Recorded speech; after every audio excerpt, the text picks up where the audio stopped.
Doon namin yaw. Sige, sige. Taga saan si Ma'am Art? Ha? Taga saan? Pampanga. Wow, may kitong mitong nasa imiting ebon. Nung makailan lang umakyat dito taga Pampanga. Di siya naghahanap. Kaso Marites. Oo. Nandyan siya sa baba nanonood. Idol niya ako eh. Bakit po nandito si Ma'am Heart? Naghahanap. Yan, oo. Sabi niya.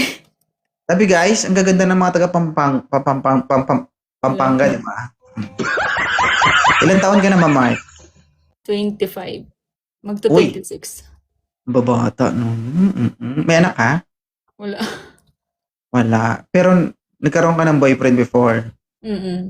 Pumutok na yung abdo.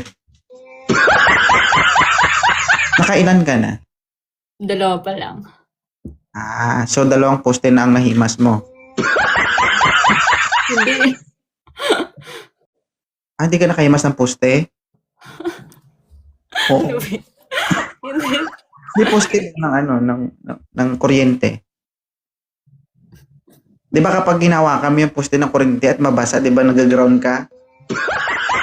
Nakakaramdam ka ng spark at ibang klaseng pakiramdam.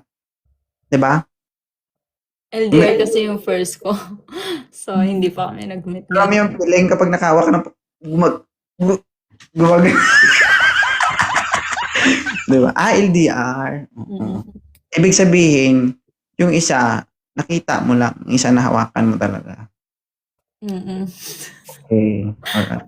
So, ikaw, maganda po kasi kayo eh. You are 25 years old. Ano gusto mo sa lalaki? Mahilig ka rin ba sa gwapo? Hindi. Oh?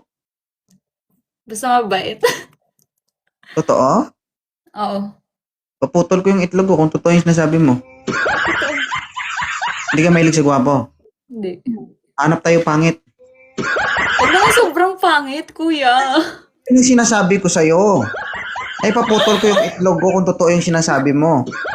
Ha? Sinabi ko